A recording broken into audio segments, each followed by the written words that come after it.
jumping in the helicopter with the knife as it's like taking off, feeling like Rambo and stuff. So those What's up, guys? Welcome back. Tailboard Misfits podcast, episode number 9. Today, I have the honor and privilege of talking with Trevor Williams. He's an 8-year fireman out of LA County in West Hollywood, California at Firehouse 8. He's the inventor of the Williams key. He's a truck firefighter, so that's kind of cool, even though I'm an engine guy mostly. But other than that, man, how's it going? going good. Thanks for having me on the show. I'm glad we were able to make this work. Got the merch supporting. This hat's great, high quality. I love it. It's something I would actually wear. So Yeah, I thanks for having appreciate me.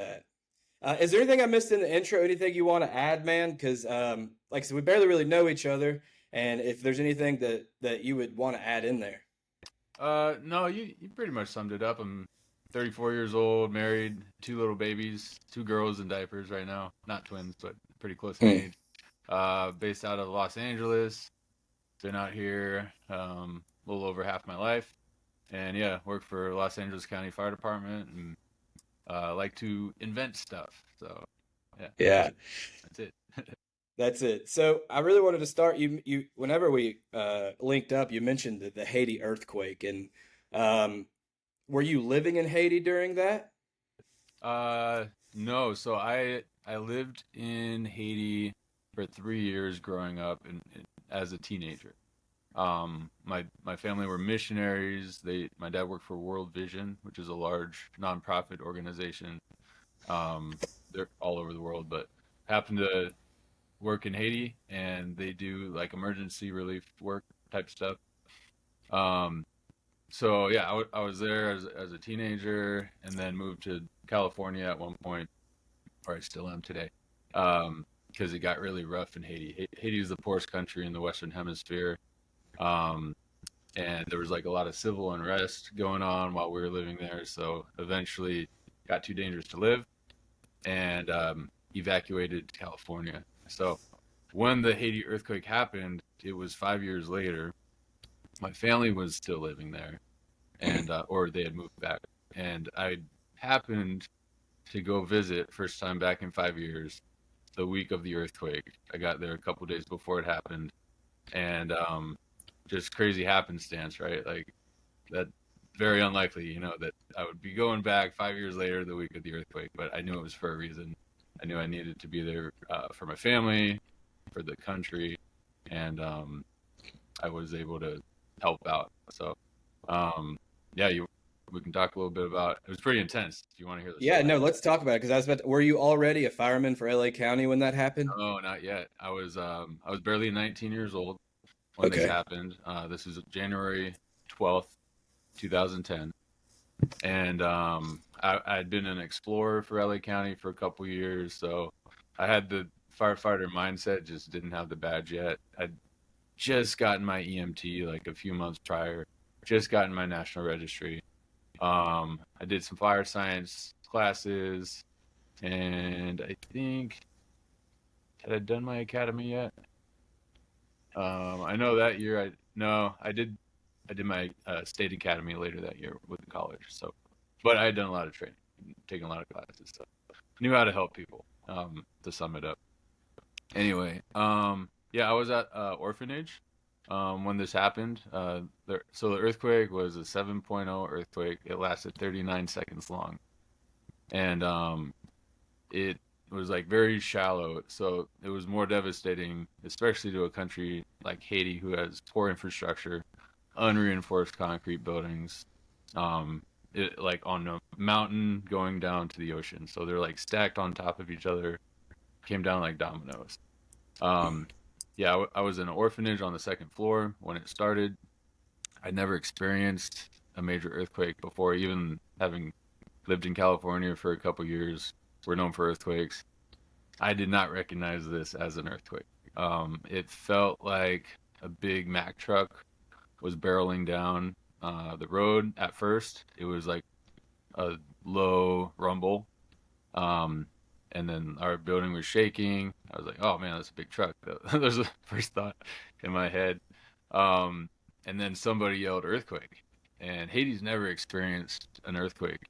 Um, at least in modern times. So like not many people would know that this was an earthquake, but there's an American I was with, older lady, she knew, right? So she Mm. yelled out earthquake, and I'm like, oh shoot, okay. Um, so after about 5 seconds, it wasn't cool anymore. Like it was like getting really intense. Um, People were screaming. Buildings around us were starting to come down. So dust was flying up in the air. It was loud. And being on the second floor of this orphanage, um, I knew like I couldn't help others if I wasn't alive, by the end of it. So like I made sure I had my plan of like survival. And I saw a truck down below, and I was like, all right, if this building starts to collapse, I'm gonna jump for that truck. And I know that'll kind of break my fall, but I'm not gonna commit to that, unless I have to. So the 39 seconds went by. It seemed like 10 minutes. Like it seemed like super long time. Everything in the house didn't fall. The orphanage didn't fall. But there's cracks everywhere. All the furniture was toppled over. All the cabinets, all the pictures on the wall. Um, just everything came off except for the building stood, which is very fortunate because there's 110 kids in this Mm. orphanage. The second floor where I was at was all special needs kids, so they couldn't even like move or save themselves. So as soon as everything stopped, we started grabbing the kids off the second floor, and then all the kids on the bottom floor were able to get out on their own. And in Haiti, most of the establishments are surrounded by walls for protection, usually barbed wire on top or glass or something. So those turn into fall hazards or collapse hazards, right? So we needed to stay away from the building and also the walls. So I found a spot for us to kind of just sit and wait it out. And after the earthquake, there's like hundreds of aftershocks. So some of these aftershocks brought down more buildings because they're as big as 5.0, which is all it took with some of these buildings that were barely hanging on. Um, and then this was also like dusk time. Like this was, I think it was like four or five, like somewhere in that range. And sun was already starting to set, and we lost all cell phone service, had no communication with anybody. Didn't know how bad it was because we were kind of like down in the city. So I couldn't see anything else around me.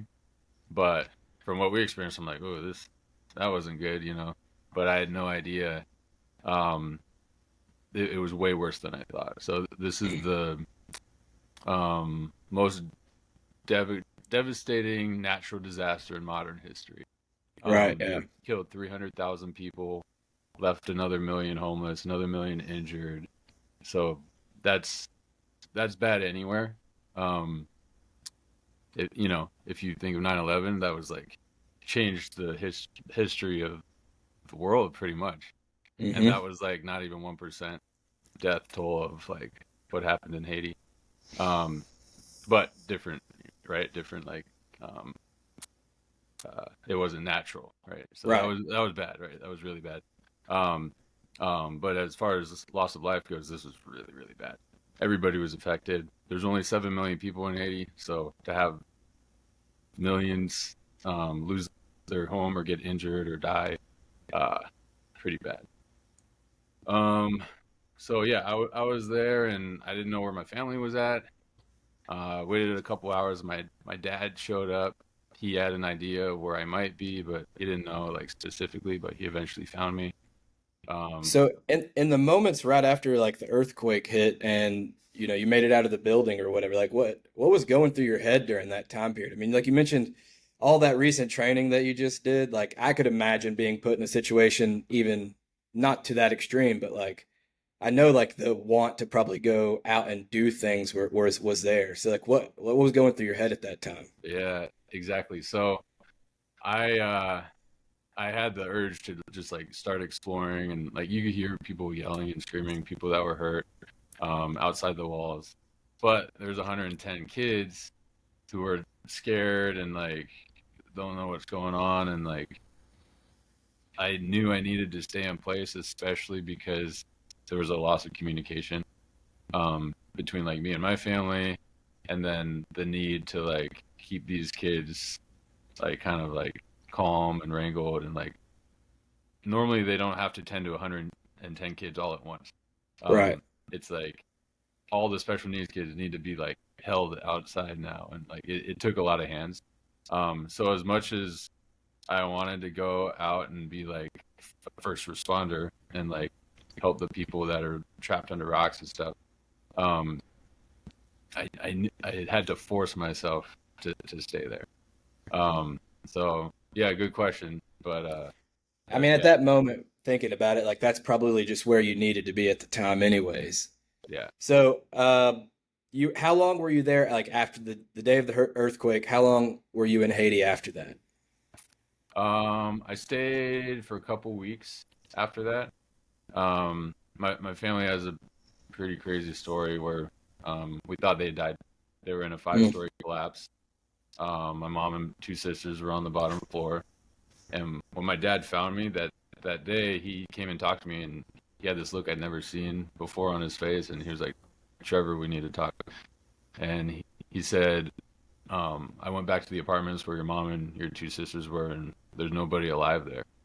Um, he didn't tell me they were dead. He didn't find them, but he knew that they were there when it happened. And there's like complete collapse. Like there's no way there's survivors in there. Calling for people, nobody's answering. Um, so what ended up happening is they were all on the bottom floor of this five-story apartment that hangs off a mountain. And when the earthquake happened, it pancaked down floor by floor. They were all standing together, which doesn't normally happen. And the wall broke open where they were standing. They jumped out, tumbled down the mountain, building collapsed, tumbled behind them. Two of them were barefoot. They spent the night in a tree. Haiti is super dangerous to begin with for women and kids and stuff. And looting started happening right away. Prisons broke open. Like bad people got loose. There was rumors of tsunami coming. So it was just like chaos. Like there's Mm. so much going on.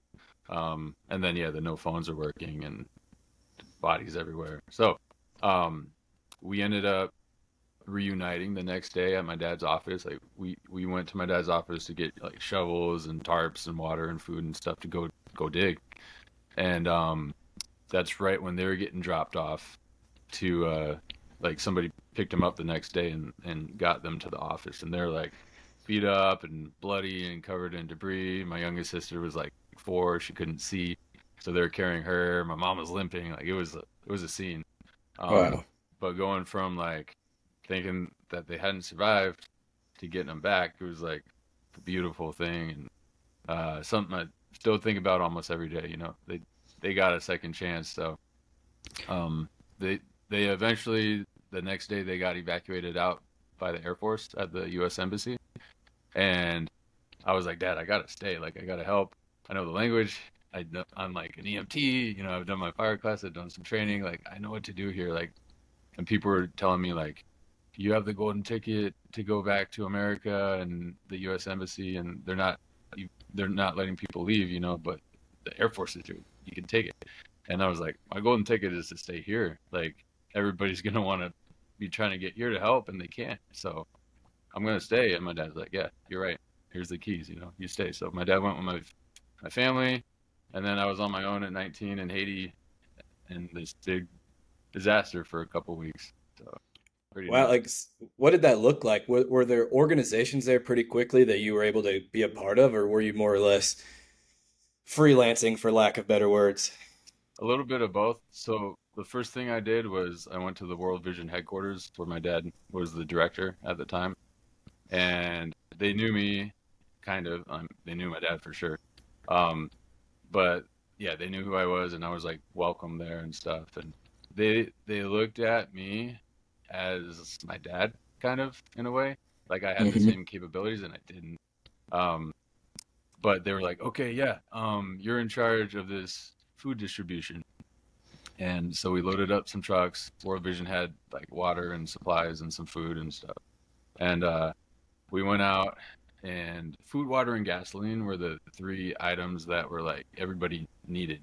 Nobody cared about money or anything like that. It's just the gasoline to power the generators and the vehicles, and then food and water because all the grocery stores collapsed. People weren't getting the food and water uh, like from a store, and people were starving in Haiti before this happened anyway. So people always need food and water. Um, so we went out in these trucks and we started trying to hand this stuff out, and we just got mobbed. Like it got super dangerous. People were jumping all over the truck, trying to take stuff, pushing us. And I was like, all right, we gotta go. Let's get out of here. That didn't go well, and it was like we were like fearful for our lives and stuff. And we got back to the headquarters, and I was like, all right, we got to make some changes. Um, so the next time we went out, we had security with us. We had a clear exit that was like unobstructed. We got people like organized a little bit better, and we tried again. We tried again in like a big football field or soccer field, and happened again. It was like a little bit slower to happen, and we got a little bit more food out, but it happened again, and it was just too dangerous. So we're like, yeah, this isn't working. So I went back to World Vision, um, and kind of looked for the next thing that I would be more helpful with, and I ended up joining up with a private search and rescue team, and we went all over the place trying to pull bodies out and stuff, and it wasn't like because it was a small team, we didn't have the I guess the knowledge of like where people were. There's people everywhere, but like where we would be the most effective, where are the true saves, that sort of thing. Um, so we went around and it was just like people would be like, come help, and we'd do what we could, but it was mostly like body parts that we were pulling out and nobody alive, which was unfortunate. But I think the hard part for me wasn't like pulling a dead body out. It was the family that was there, like kind of like hoping, Hmm. them going through that process to like, please save them. Okay, there's people here to save, and then we can't save them. That's Um, even like just like today, which I'm sure you go through it all the time as well. It's a lot of times it's not like the situation that we're presented with the actual patient, right? It's always the family members' reactions to that really right. mess with us a lot. Um, so you were involved in some search and rescue, attempts and everything like that.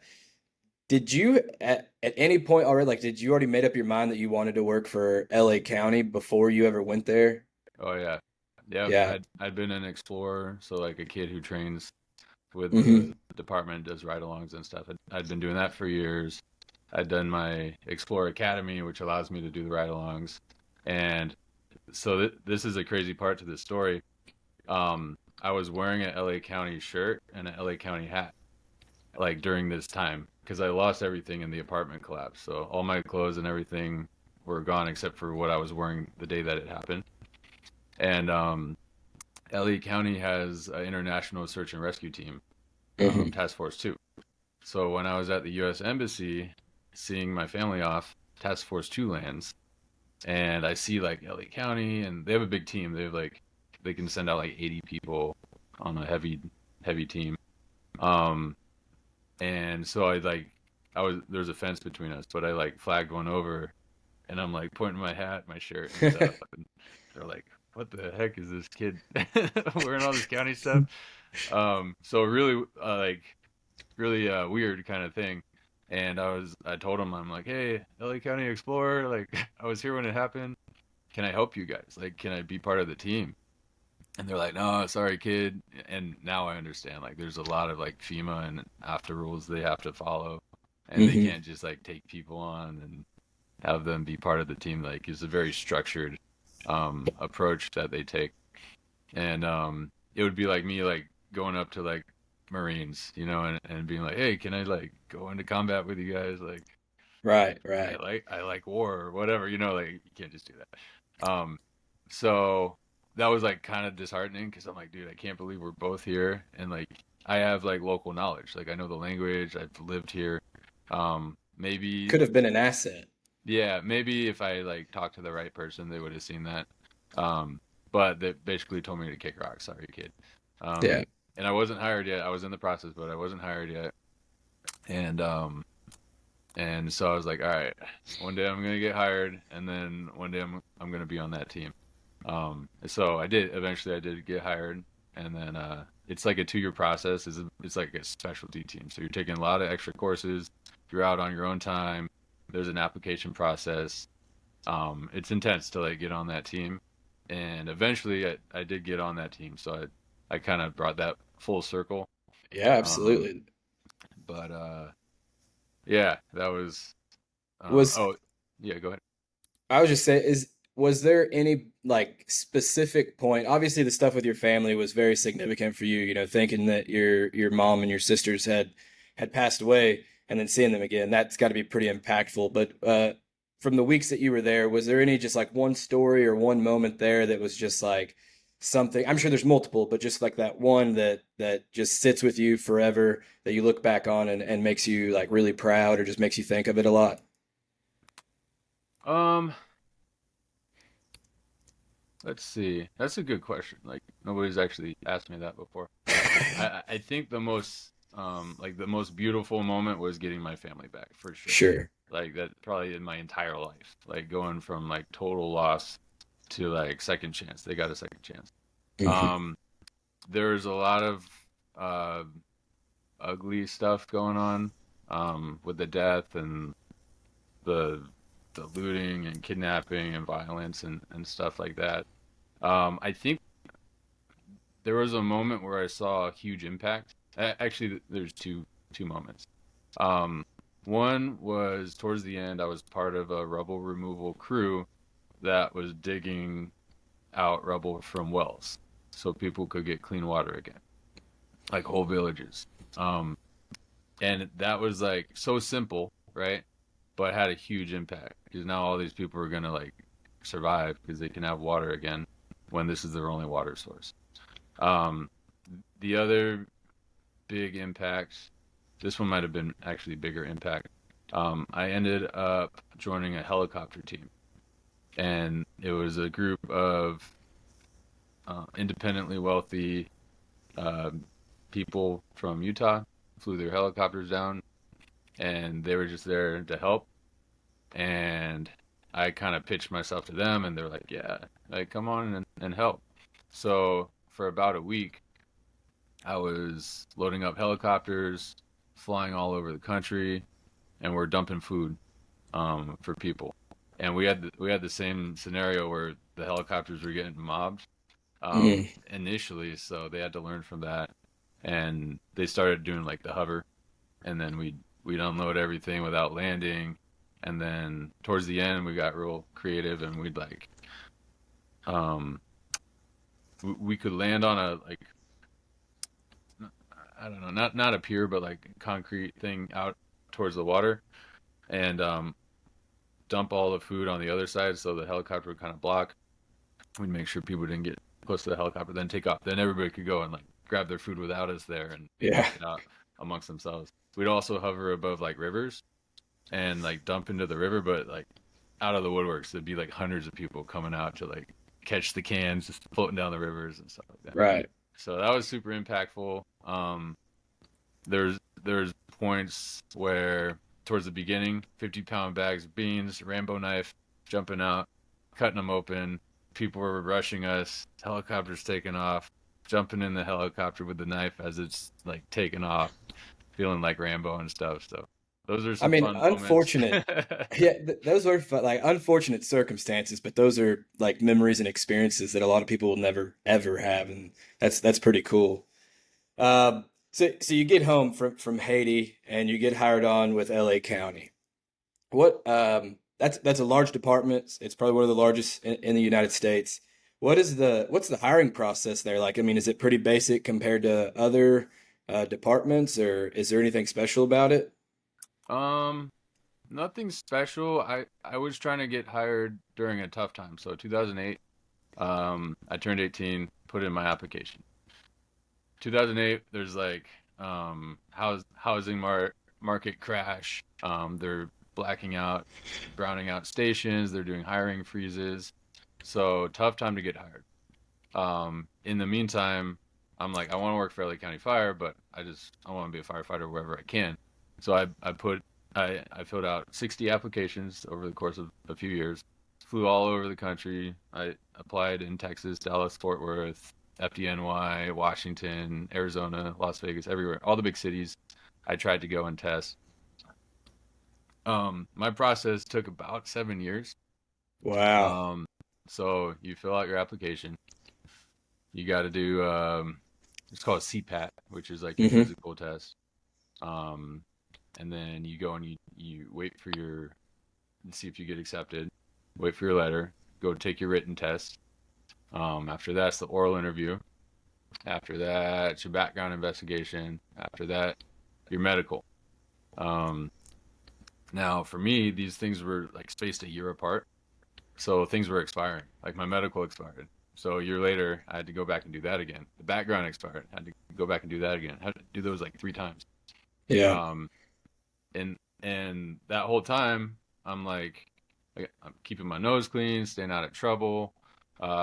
Afraid to travel because I'm like, what if I miss the letter in the mail and I miss my opportunity that I've been working years at? Um, so just like a tough time to get hired, but in the meantime, I did a lot of stuff. Like I had tons of jobs. Surviving out here in LA, Los Angeles on my own is like a hard thing. Um, so my family's in Haiti and stuff, and then Connecticut after the earthquake. So I never had like family out here. So I did commercial construction. I did sales for Google. I did Uber. I did acting, modeling. I started a nonprofit after the Haiti earthquake, so I was running that. Became an EMT for a little bit, and then I got hired at a volunteer fire department, which there was only 2 volunteer fire departments out here in LA, and they're as competitive almost as paid departments because Wow. people see it as like a big resume builder, and so there's like intense process just to get volunteer hired. Um, so yeah, that was my process, and in like I think 2015, I started the tower for LA Okay. County. Finally started, and six So, month tower, and okay. been on ever the past 8 years. Have you been at 8 the whole time? Firehouse 8? Most of it, they move you around a little bit when you're a rookie, Mm-hmm. but I ended up at eights at the end of my rookie year, and it's a house that you want to be at. Like some houses they don't let you in or whatever, or they're really competitive. So if you can end up at a house like that, you want to kind of cherish that. And as long as you're like still learning and growing and that sort of thing, there's no sense in moving, in my opinion. Some people Right, yeah. every year they pick a new house and they try out a new area, but Firehouse 8 is a very traditional firehouse. So there's 39 firefighters that work there, split up into 3 shifts. We have a 3-story building built in the 50s, so like really really old, been around for a while. A lot of tradition has gone through there, and we had the first truck too. So that there's like the history of that, and a lot of TV shows were filmed at that station. Emergency, the first episode was filmed at that station. Um, More recently, LA Fire and Rescue. It's a TV show that came out last year. They had us all hooked up there. They spent like 2 years with us filming, and did like one episode, at our station. Yeah. But yeah, That's cool though. I mean, like, I'd imagine like the opportunities for that stuff, being in LA happens a lot more there, and then just the history. I've always been like a history buff in general, uh, but obvious as a fireman, like I've been kind of nerding out on some fire service history. So like emergency, right? It's a classic. Being filmed at your fire station, that's awesome. I My favorite station in Longview. It's a little bit older. It was built in 1936. Same thing. It's technically 3 stories. It's 2 stories with a basement. The basement's our gym. Like we have the poles that we use every single day. Like it's nice. legit, and I like it. So I definitely relate in that sense.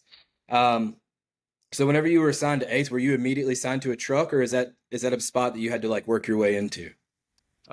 Usually you kind of have to work for that spot. They put the more experienced senior guys on the truck. I was assigned to the fire engine initially, and then I bid the truck spot. So after a year, you get bid rights. You can leave the station. You can bid another shift.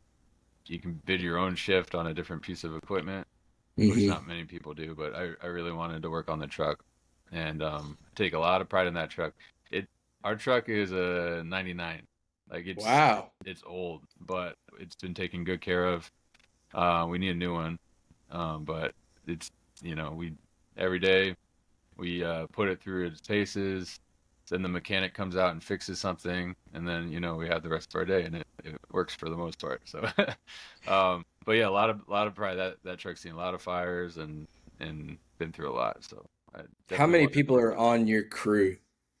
There are 13. 13. That's Yeah, that's a lot of people. So you have an engine and a truck. What else is at the station? there's a paramedic squad. So Okay. two medics go on the paramedic squad. We don't transport. We have ambulance Okay. provider for transport. Um, which we should transport because at least since 2020, it seems like we're having long waits for ambulance, and our we have like budget issues all the time. So being able to transport would probably fix that, but there's Yeah. it's over my head, We over do. my pay grade. Sure, yeah. Um, We do transports. The problem that you're talking about, like you hear about it all the time, just across the country, and it's a private EMS issue. Which, if you were EMT for a while, you probably did that. I did that for a while, and kind of have an insight on what that's like. It's no one wants to do that job. So, right. uh, back in the day, private EMS used to be a career. Now I feel like it's just a stepping stone. So Yep. they have their own issues. That's awesome, dude. So you get some time on a truck, and I'm kind of like moving in to the Williams key, right? Like, how did Yep. that come about? I've seen people make their own ish versions, but yours is pretty unique with the way you do it. And like, can you just like walk us through how it came about? What Yeah. was your thought process, some troubles with it, or whatever? Yeah. Sure. Um, so I never intended on like selling this product. Um, while I was on the job, I touched briefly on it, or trying to get hired. Sorry. Um, I was working commercial construction, and specifically as a carpenter doing doors and locks. So it's a specialty trade. You got a million little tools and a cart full of stuff that you're always like you're always making stuff or buying like little weird tools and stuff that help you with your trade. So doing that, I learned about hundreds of locks and doors and combinations. Have a pretty good understanding of how doors and locks work. After doing that for a while and installing thousands of them. So that kind of started my the that was kind of the birth of like any tool that I made. Um, I was always thinking outside the box a little bit. As a firefighter, we have to do that, right? We're critical thinkers, problem solvers, and as a construction worker, same thing.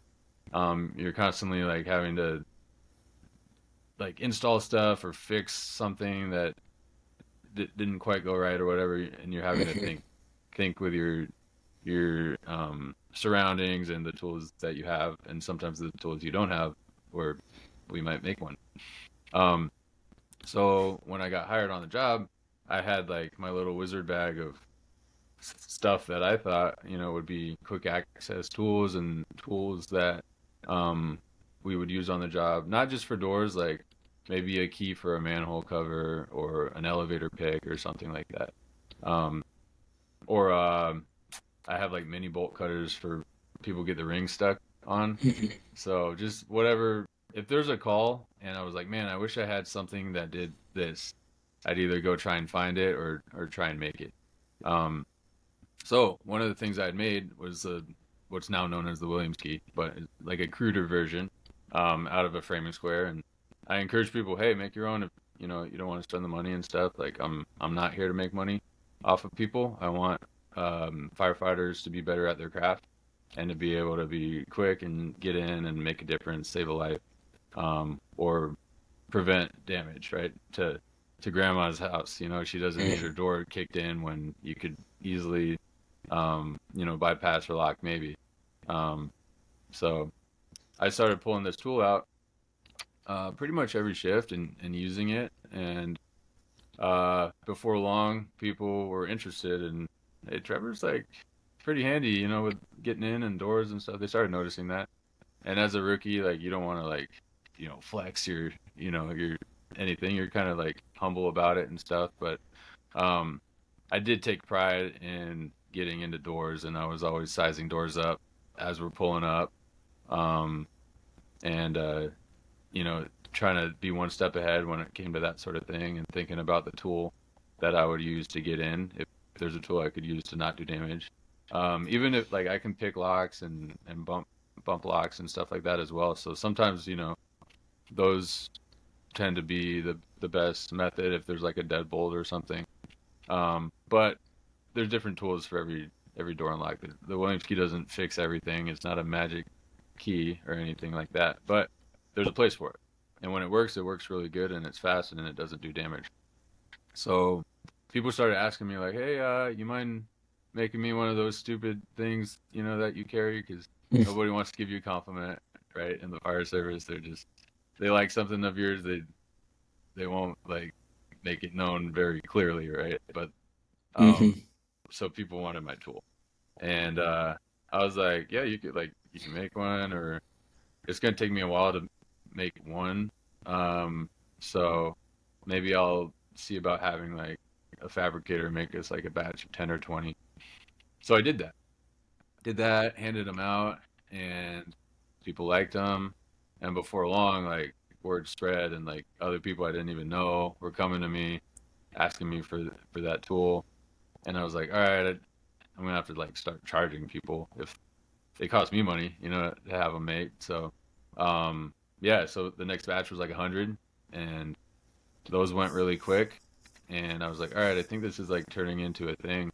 So, um, I don't know, let's go with it. So I made a logo, a website, all that stuff, and I've always liked the color black, and I found that if I painted them black, I could laser engrave people's names on them pretty easily. If they're not black, the cheap engravers will like bounce off the metal, so it doesn't engrave. Hmm. So there's a guy at my station with a laser engraver, and he taught me how to use that, and I bought that off of him. And then once I started putting the names on it, everybody wanted it. And we're firefighters, we love like customizing our stuff. We got our name on everything, and they turn into good gifts, Right. good pro gifts, Christmas gifts. They're cheap, so it's like if you lose it, you can probably afford to buy another one if you want. And you can afford to give them out as gifts. So yeah, that's kind of how it got its start. And Did did the original concept have the shove knife on the other end? let's see,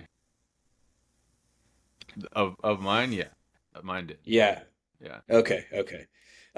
Do you make collapsible ones? Is that as well now? Like yeah. the ones that fold in almost together? hmm So after a while, people were like, "Man, this is great, but it doesn't really fit in my turnouts. Um, can you can you make it like fold up or collapse?"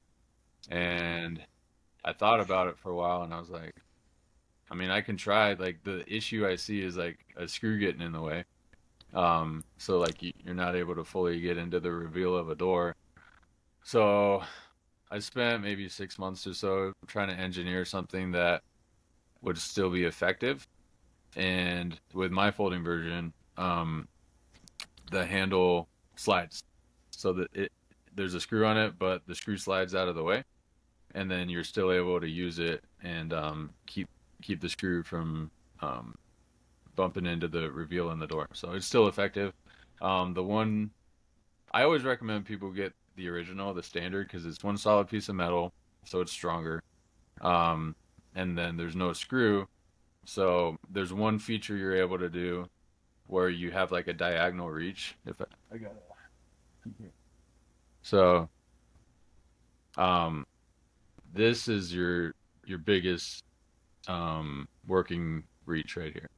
So if you hold the tip Hmm. of it, which is like an unconventional like way to use it, but if you hold the tip and slide it through the reveal, you have this entire area here where you can reach with, or before you only have your shove knife to grab with, or if there's an anti-vandal plate in the way, you have the blade side which can reach behind that anti-vandal plate. So with the standard, you get all three of those features. But with the folding, you can't do that diagonal reach because once you start sliding the entire tool through the gap, that that screw's gonna get in the way and bump. Also, anytime you have like a moving part, that's a point of failure. So Right. eventually, you know, you might end up breaking that or whatever. So it's not quite as durable as the original. People love it. I've had no complaints really. Um, but it's also more expensive. So like if you want cheaper, stronger, more features, like just get the original. Hmm. Yeah, I know at work I have a like a through the lock bag that I just carry with me wherever I'm at. And what's funny is I did a podcast with a guy named Adam Haywood, and he's out of Colorado, and his niche is through the lock, everything from like you said, picking locks to with saws and doing that kind of stuff. And we were talking through it, so I was like, my department is supposed to be buying some through the lock stuff, but I don't necessarily want to wait. So I was like, I'm gonna go buy my own stuff. And then in the meantime, you had reached out and everything, and I was like, I'd bought a framing square because I was gonna go make my own. And then you sent me that. I was like, well, I don't need that anymore, so I just put yours in my bag. And like as soon as I got it, I was sitting there messing with it at the station, and we were, showing the guys how to use it because, some of the through the lock techniques, whether it be the Williams key or getting through a deadbolt some other way, like it'll kind of make you look like a rock star in the right situation. Like you're not damaging people's stuff. You're not having to bust through the door with your set of irons. And um, I mean, just the other day, it wasn't with the Williams key. It responded to a fire alarm at an apartment complex, and they had a tenant deadbolt, so a deadbolt from the inside that you can't see from the outside.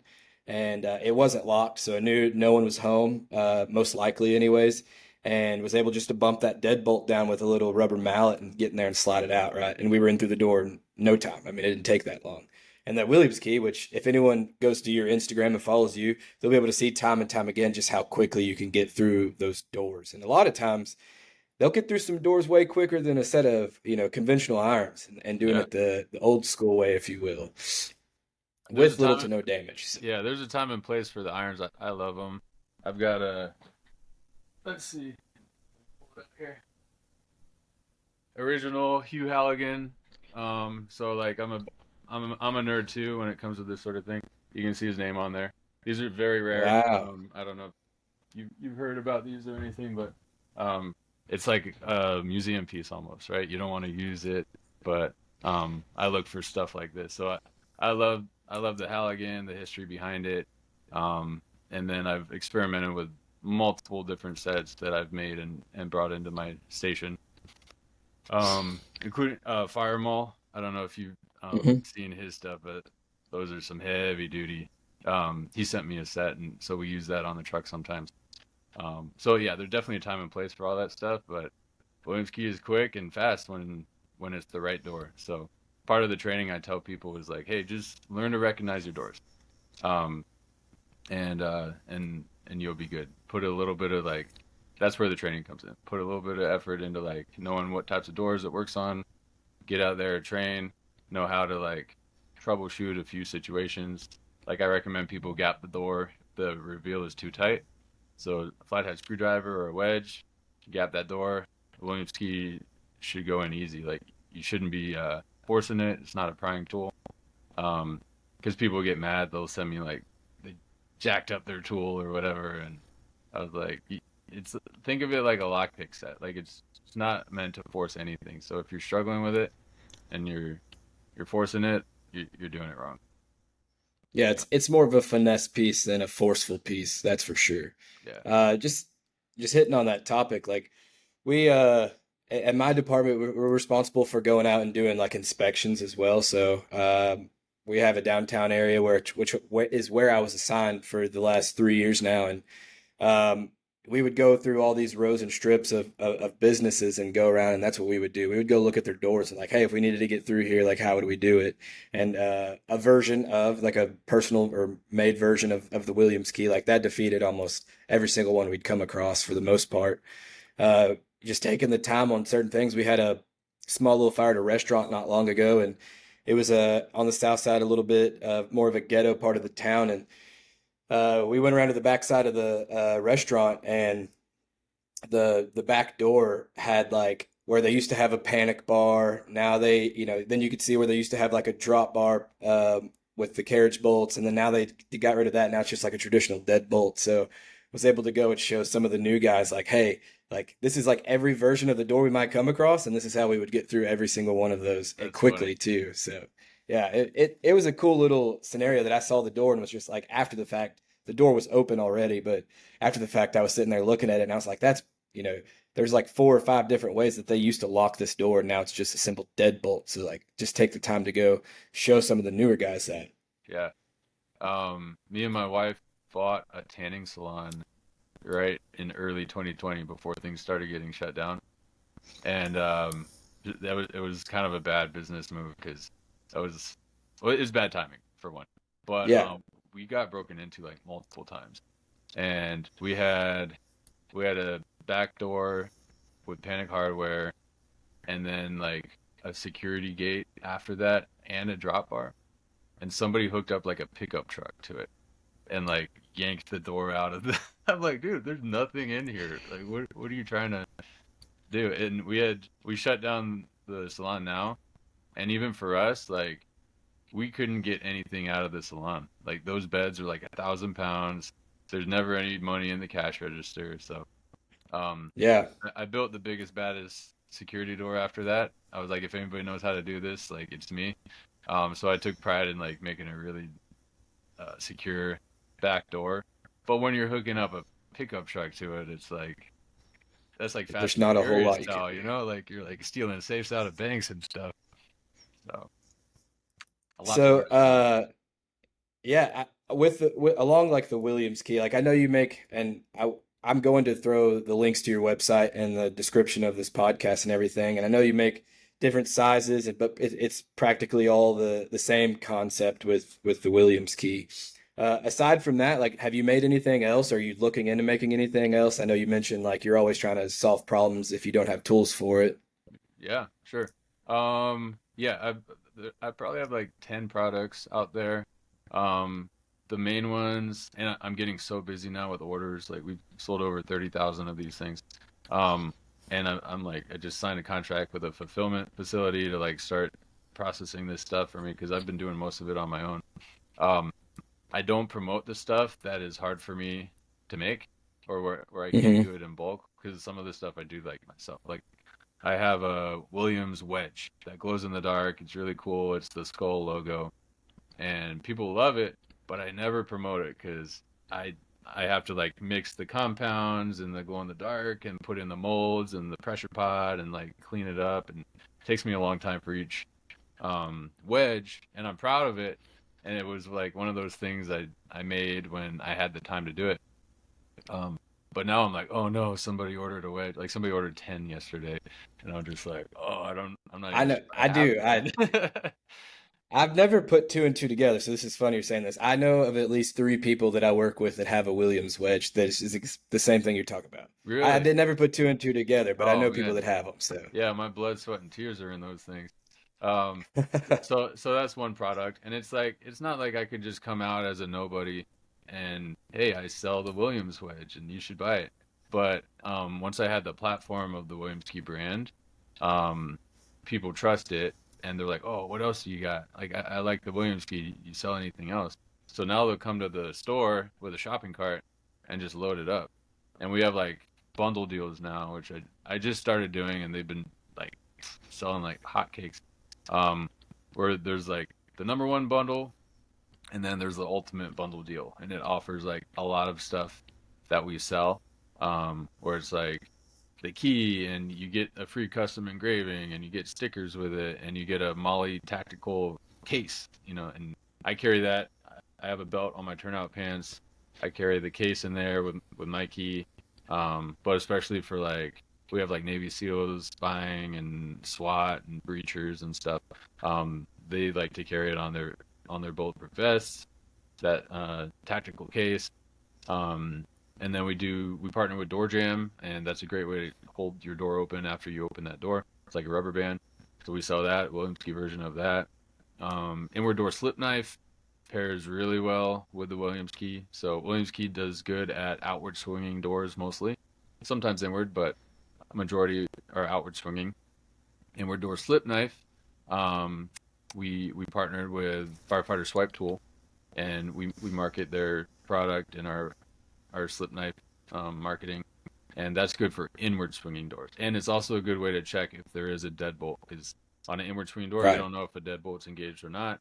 And this is like a long credit card type thing, flimsy Hmm. plastic, it slides through. You can check if you hit a deadbolt, you're like, all right, cool. We're probably gonna force this for sake of time, or if you know how to pick locks quickly, maybe that's an option, or bump it or whatever.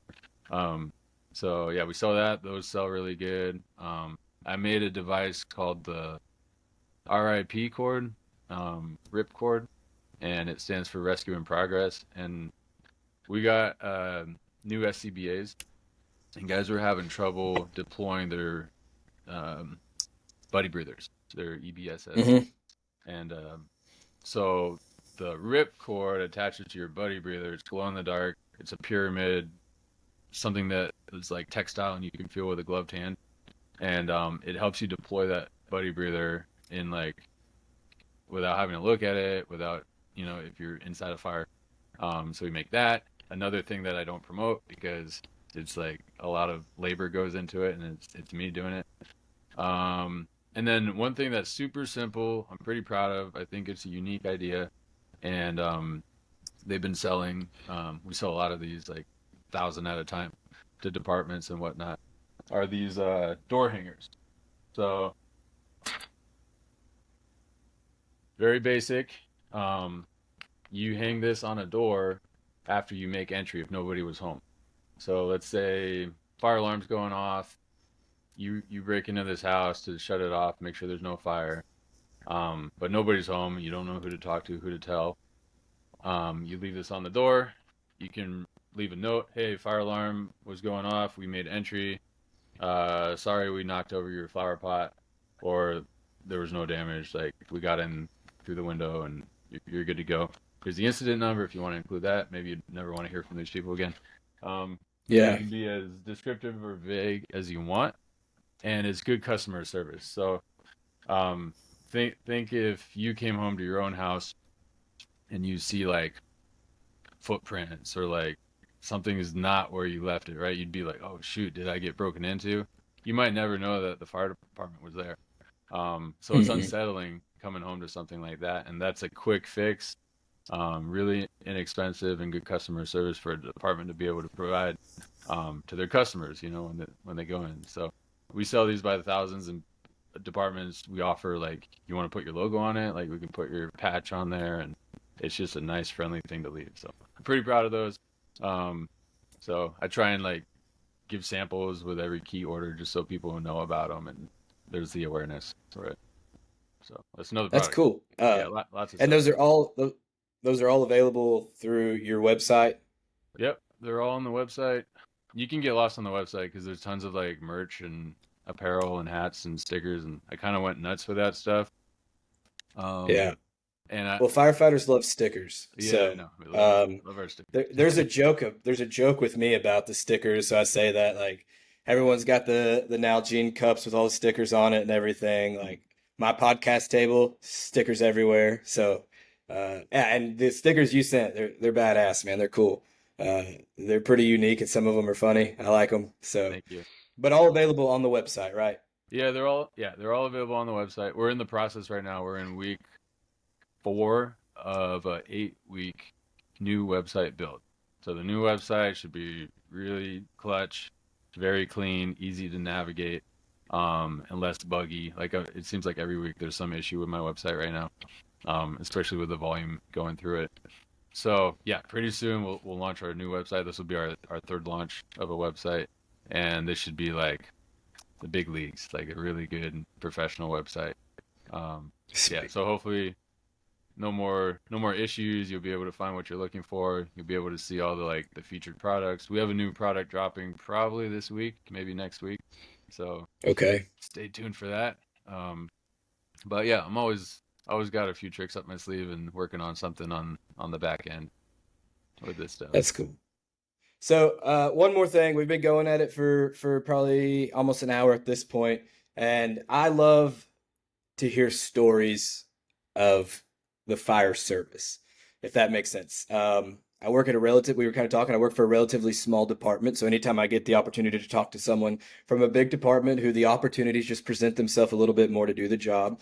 And really the location of where you work at. I'd imagine you have some pretty cool stories that might seem everyday to you, that aren't to the rest of us, if that makes sense. So, do you have like if you just highlight one story that you've had over the last 8 years working in LA County and specifically in the area that you would want to share or tell a good story? Whether it be a fire or like a famous person you run into or something like that. I mean, Yeah. whatever the case is. So, um, there's a lot of different ways I could go with this. I'll share a few like celebrity encounters, I guess, and then um, is am I free to speak freely on any call? Like, Yeah, dude. okay, there's no Yeah. limitations. Okay. I mean, obviously, you should probably be careful from HIPAA, but yes. Yeah, yeah, yeah. So, I mean, we work. We're up against Hollywood Hills, so we cover Sunset Boulevard. A lot of celebrity action there. Um, I guess one cool. It wasn't a call, but cool interaction was. Did I lose you? You still there? No, you're good. You're good. You're good. Okay. Sorry, it like froze for me for a second. Yeah. Saw Arnold Schwarzenegger in his convertible. I think it was like a Rolls Royce or something, smoking his cigar. Everything you'd imagine him to be. He was, just man of a man. Still, rolling Sunset Boulevard, and he pulled up to our fire engine and fist bumped my captain as he's smoking his cigar and Uh, everything, and drove off. So, um, yeah, that's kind of like it's not common, but you get the celebrity sightings and stuff. Sometimes there's a few firemen who go to a gym locally in the area, and they're like, "Oh yeah, we keep seeing Will Ferrell. He likes that gym now, so he's been working out there a lot and stuff like that." And a call I was on, I guess I shouldn't name the name of who the call was, but sure. I think I'm okay to just describe the scenario.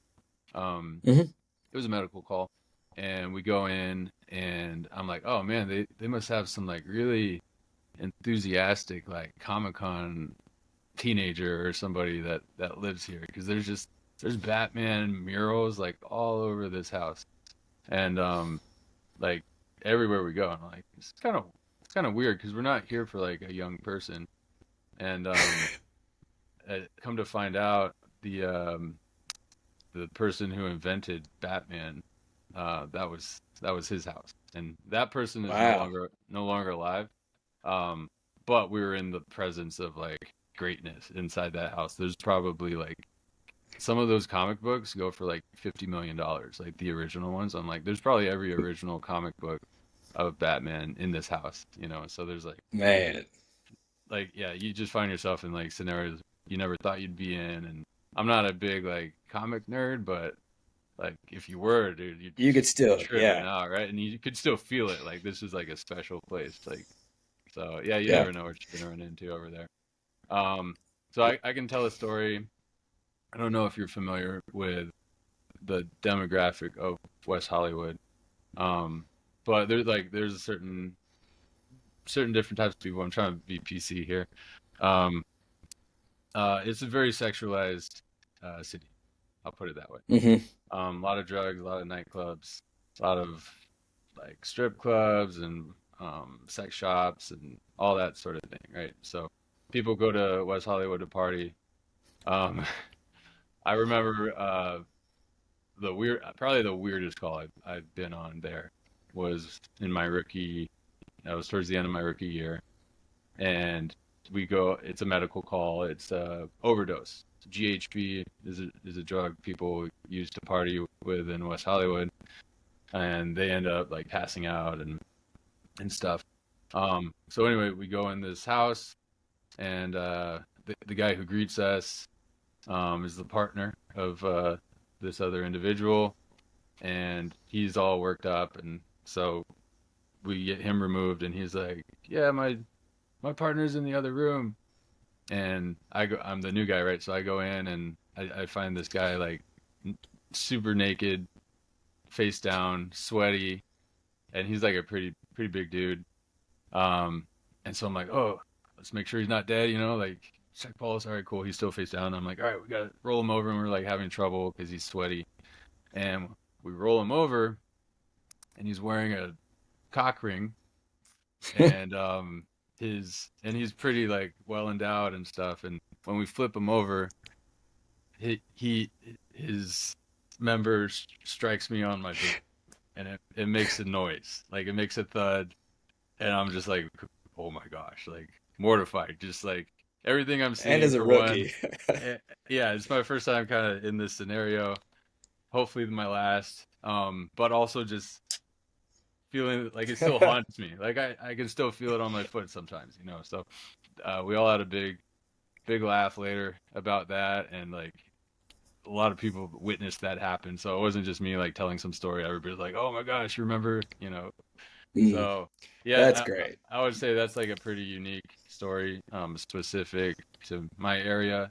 Um, Yeah, for sure. For but sure. like weird stuff happens sometimes, and we're there to witness it. Well, yeah, thanks for sharing that because, like I said, I was am super interested to hear. Just like I said, the opportunities have to be more prevalent in some areas than they are the others. So, no, and I figured working in West Hollywood, like that's got to be pretty unique to a lot of firemen will never experience that. So, Yeah, I wouldn't wish that well, on anybody unless they're into it. So yeah, no joke, no joke, no joke. Well, Trevor, man, it's been awesome talking to you. I appreciate you coming on the podcast and sharing what you know, man. Like pretty unique story. Trevor Williams experienced Haiti earthquake after living there and then returning just for a few weeks. Like that's a big story alone. And then you come back right through the search and rescue efforts and kind of prelude what you do now with LA County. So I thought that's pretty awesome and. I've really enjoyed hearing about you, man, and I'm excited to have you as a contact now and be able to reach out. Um, and now I know the a face with a name and a face with the products that you make. 'Cause like I said, I didn't put two and two together with the Williams wedge, so that's awesome. If people wanted to reach out, if people wanted to, we mentioned the website. If you don't mind dropping the website name, your Instagram, Facebook, anything like that you would feel comfortable sharing, where people could reach out to you. yeah, so williamskey.com is the website. We got the store there. If you Google Williams Key, we have a lot of distributors. So anywhere you want to get the key is fine. Like it all supports Williams Keys. So williamskey.com is probably the best place to get it though. The Williams Key for Instagram, the Williams Key for TikTok. We're on Facebook. We recently had to make a new Facebook page because Facebook's weird and they lock you out of their stuff sometimes. Um, what else? Yeah, YouTube too, the Williams Key. So we're on all the major platforms. I love to talk shop with everybody that has questions or you have a door you're having trouble with. Feel free. My email is out there on all the platforms too. So feel free to email or drop a DM. I'll help talk you through a door if you want, or send me videos or photos of you using the key. We'd love to use that as content as well. So yeah, I love it. I love the interaction. We've sold to all 50 states and about 30 countries internationally. So it's really cool hearing the stories. Please send me those stories. I love to hear the feedback.